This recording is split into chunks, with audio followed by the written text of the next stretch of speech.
Hi everyone, Emily here with Hydroponic Princess, and today I'm going to go over how to pollinate a non-self-pollinating plant.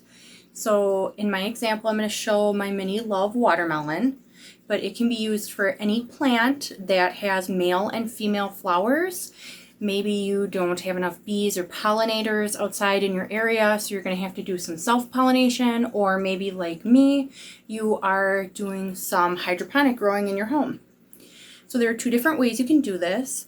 The first one is going to be to get just a really simple paintbrush, or this is from the dollar store, it's a makeup brush, and you will find your male flower, which is just going to look like a normal flower, and I will include a picture of a male and female in this video. The male flower doesn't really matter.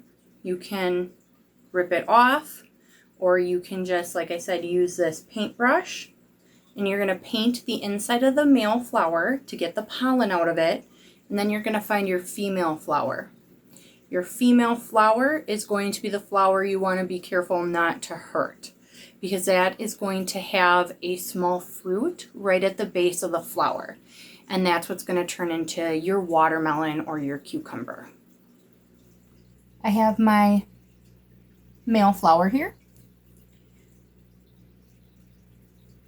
my paintbrush or makeup brush, and you are just going to get this pollen out.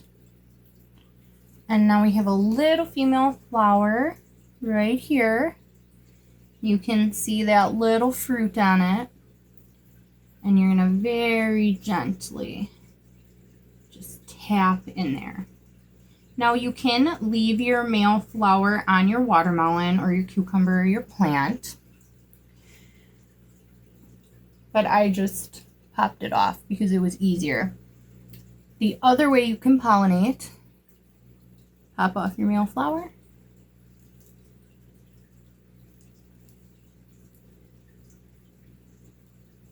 fold all your petals back. You can see some pollen still on there. And you can very gently just take it and kiss the inside. And you just want to be really careful with that female flower, because if you knock it off or you break it, you're not going to have a fruit there, and you're going to have to wait until your plant has another female flower. So those were two simple ways to pollinate your non-self-pollinating plant. If you liked this video and found it informational, please like and subscribe to my channel. Thanks!